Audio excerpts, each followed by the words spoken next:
Bonjour, greetings, and thank you, Chief, for the kind introduction. And it was an honor to meet Elder Irene, and that you were able to start it with a good way. But I'm hearing it was a pretty fabulous couple of days that you've had, and so it's. I think it's really important that we have an opportunity to debrief, and that I understand there's been some very, very good advice as to how we can all work together and carry on the momentum of this really important meeting. And so both to the chair and Andrew Leach and the CEO, Shannon, we just say Chimigwech, c'est un honneur pour moi d'être ici aujourd'hui. Je me réjouis de cette occasion de vous rencontrer sur le territoire traditionnel de la nation algonquin. I apologize for being late, but it's, you know, I spent 25 years delivering babies, and so I always had the best excuse for being late, in that there would be a baby at the as the excuse, but I think we feel, Dr. Philpott and Dr. O'Regan and I just feel like midwives at the birth of this legislation today on Child and Family Services, and recognizing the jurisdiction of First Nations, Inuit, and Métis to actually be able to look after their children in the way that was intended and is their inherent right.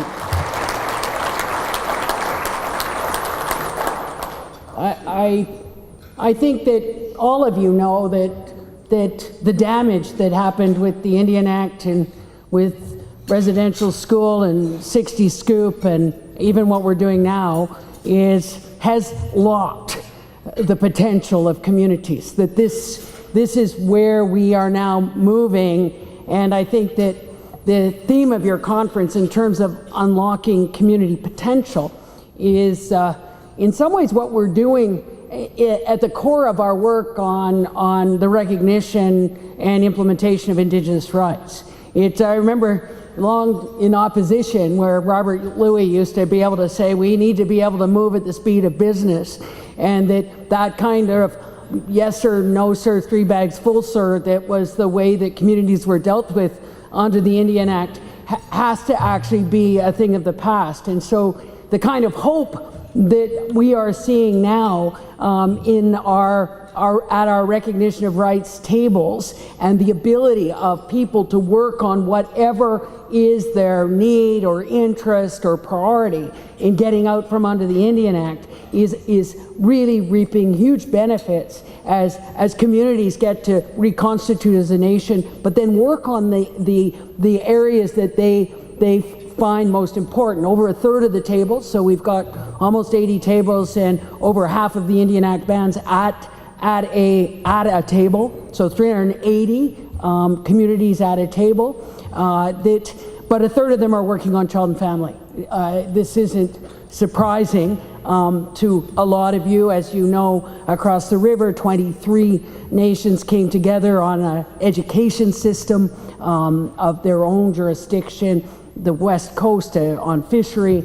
But this is really about hope. And I was going to say, just as I was thinking and coming over in the car, that one of the things that you obviously are doing right is that when I'm in universities, meeting with Indigenous students, meeting with Indigenous researchers, meeting with the law schools, they actually see that the work you're doing, they want to be part of.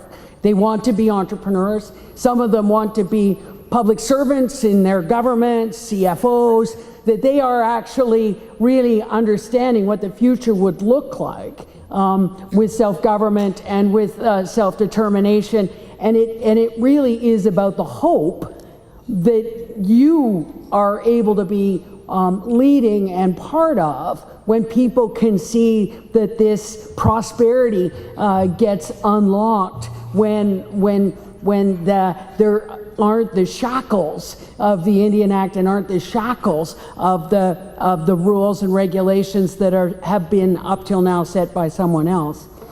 I think it would be important just for me to just outline a tiny bit about what the difference is. And I think a lot of you know that there wasn't a lot of progress on moving to self-government because it was viewed to be too confining, too many steps, and even people who had left the BC Treaty process who are now at tables identifying their needs and interests and priorities.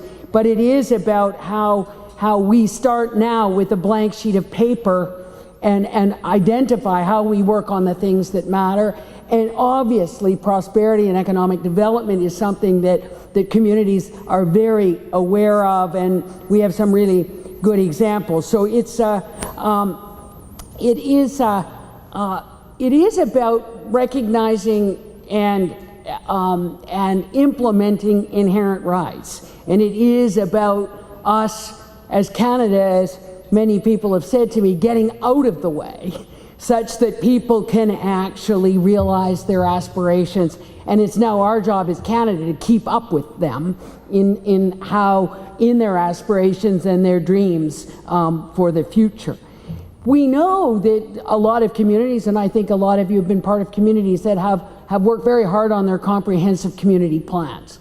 That includes economic development, includes how they unlock the potential. But and closing socioeconomic gaps and protecting their women, looking after elders, making sure the youth have hope. But it is also about how do we make sure that those comprehensive community plans actually have self-determination at the end of that, that is again the goal of all of us.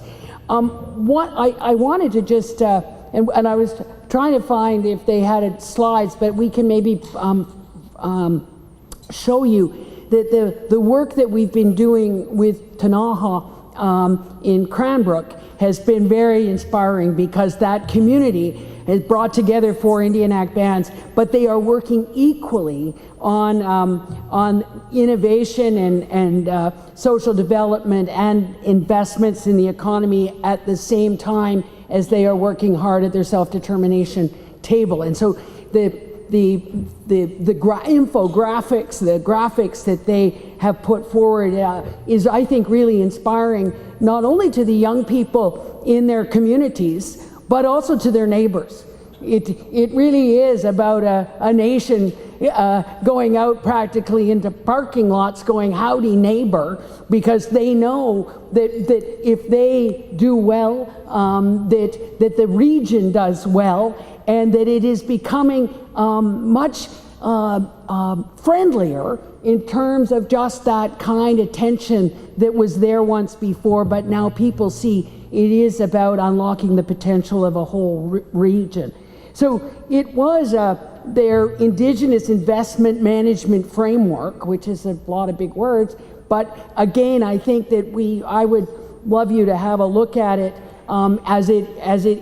it's an impressive plan that combines the nation rebuilding work we are doing at the Reconciliation and the Recognition of Rights table, and we will work with them on, again, a slight change from the BC Treaty process, because they have identified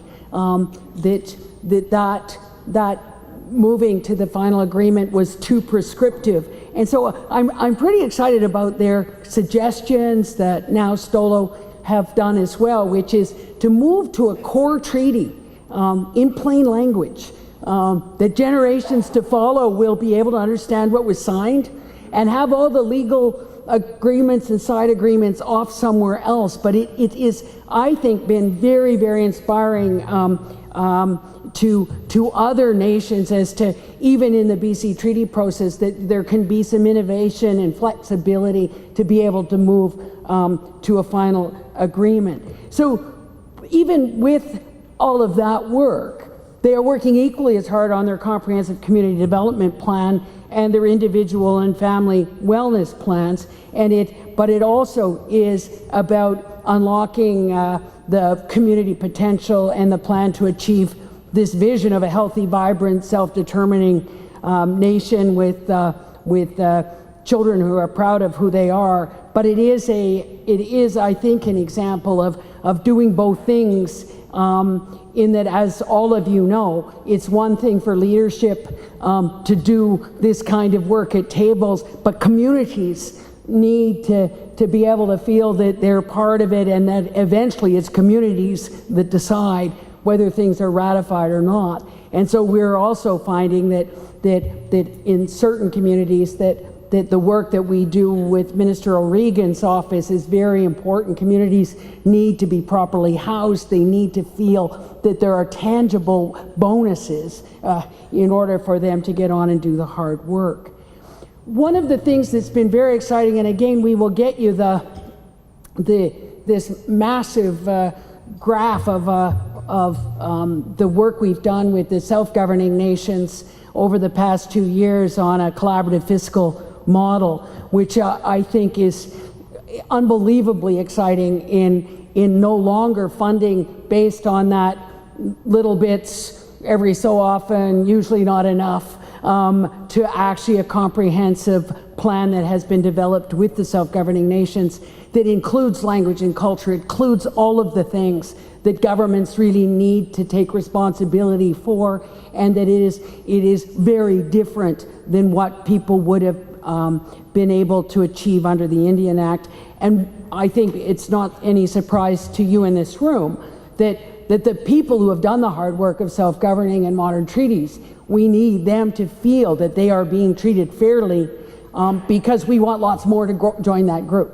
We want them to feel that they've got the tools they need to be successful, and as you are talking about, unlock that potential. It is about us listening and better reflecting the needs of the people that these governments serve. So I think we are trying to demonstrate and walk the talk that the status quo is not okay, that it wasn't okay, and it was, but that we have to make, as Canada, concrete changes to the old approaches. And so, as you know, when one of the things that was a real impediment, particularly, I mean, to the point that I kept thinking, can't we fix this before I go back to the Yukon? Meaning that the putting in the moratorium on own source revenue policy was hugely important in terms of people understanding how they need those revenues to be able to close the gaps, and also as we go forward at tables, no longer racking up huge costs in loans and loan repayments, that we now at all of the tables are dealing with the funding of those tables as Canada's responsibility in the contribution agreements about going forward. So it means that again, as you can imagine, that there were times when we are at a table at this community, and in the community next door, they were 20 years later, $30 million in debt, kind of grumpy. And that we actually, which they believe really was hampering their ability to go forward and to be able to get the kinds of investments in their community, because they had this debt on the books. And we are in the last year's budget, Minister Morneau committed to dealing with loan forgiveness, and we are working on doing just that. So, as you know, it is about making sure communities we have a fiduciary responsibility to make sure that governments have the fiscal capacity to actually implement self-government. And I think that in your 2017 report, you highlighted the two broad recommendation areas: improving Aboriginal entrepreneurs' financial capabilities, and to increase the capital available through lending. And I really am looking forward to the deliberations that you've had here, and the thoughtful examples of best practices. But maybe it's just as a physician that I always need to say that that we also have to admit what didn't work, and that there are good ideas that are thought of as best practices and then don't work. And so I think it's really important that we share the things we tried that didn't work. And I remember once the Auditor General saying to me when I was co-chair of the Library of Parliament Committee that if every department had to put on its first page the things they tried that didn't work, you would actually end up with a learning much faster, as opposed to pretending that everything we try works. You know, they don't do that in Silicon Valley. And we shouldn't think that we have to do it as governments or as entrepreneurs, that we have to try stuff. And risk-taking, you know, vision, values, risk-taking is sort of my definition of leadership.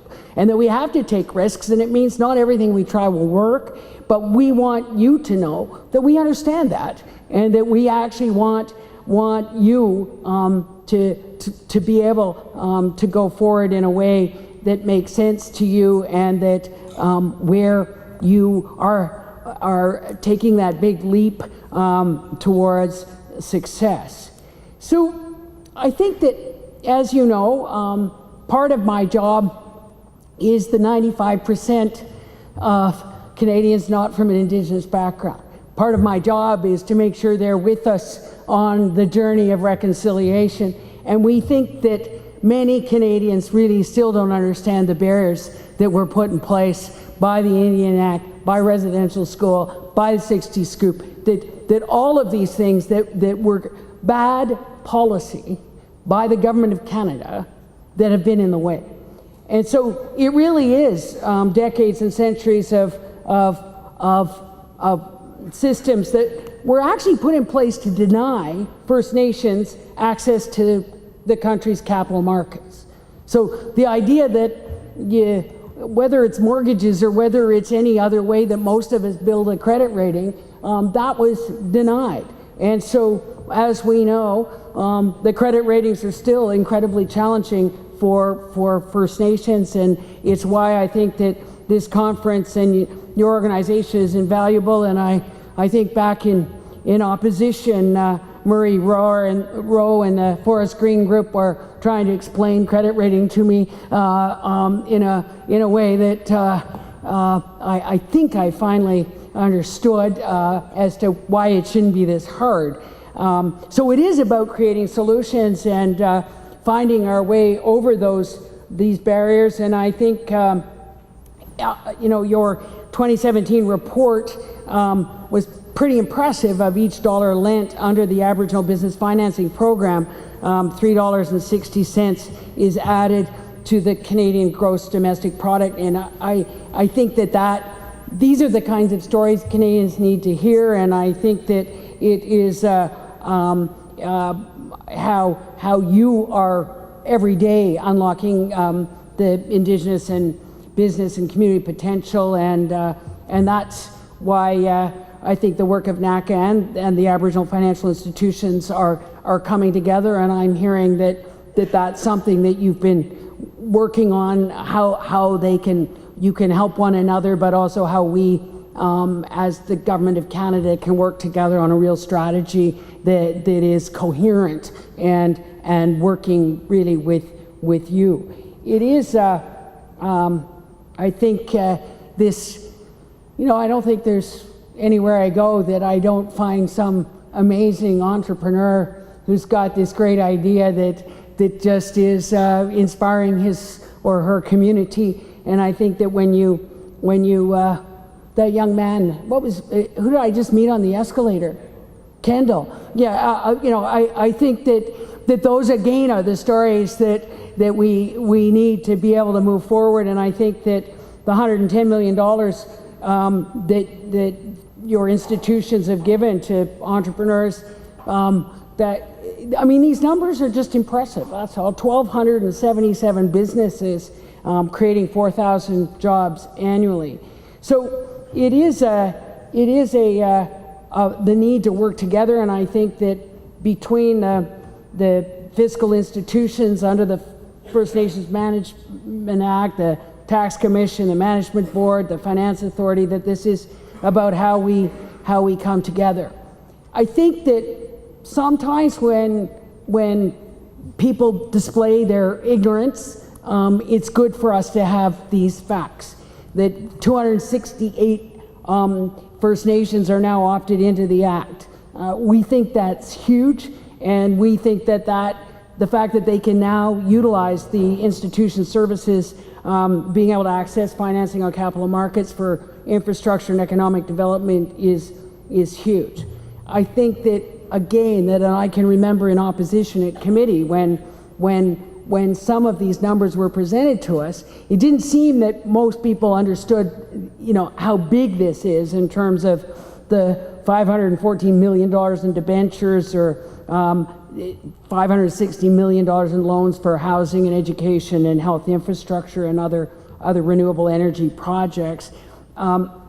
It is, again, somehow a secret that the $138 million issuance on September 18th sold within minutes. So it is, you represent crucial players in the economy, and I hope with your help that I can do a better job explaining that to all Canadians. I think that the announcement or the release of the report in Winnipeg in January with MKO and SCO was, I think, pretty impressive. I remember doing one 2 years ago with Mi'kmaq in Nova Scotia in terms of how much they were contributing to the economy, but I think that those numbers in Manitoba, I think, were a huge surprise to a lot of people. In 2016 alone, it was $9.3 billion that Indigenous communities and companies and governments and households contribute. But most of that was businesses. When you look at the pie chart, most of it was businesses. And a very small amount was government investments. So there, to realize that was 36,000 jobs and nearly 4% of the Manitoba GDP is I think, a really important lesson for all Canadians, not just Manitobans. And it is just yet another sort of clear example of by making Canada's economy more inclusive to Indigenous people, that it is the benefit to the whole country, right? And often we've been reminded about what happened when women entered the economy in the 50s, and really that was a rocket boost to the economy of Canada and of North America. That we have that opportunity now, I think, to actually make sure that Indigenous, First Nations, Inuit, and Métis really are now entering the economy in a way that can push the whole country forward. So it is, I think, your work is important. I think that the idea that you, on an Indigenous-focused financial fund, is invaluable, and I think it's the kind of work that we want to be supporting. And so we just hope that we can listen and be a proper partner to you. And I just want to say thank you for continuing to inspire the young people who are watching and participating. And as the Prime Minister says, that they're not our future, they're our present, they're our conscience, but they're also some of the people who are getting out there and taking the risks and doing it. And thank you, Miigwech. Merci.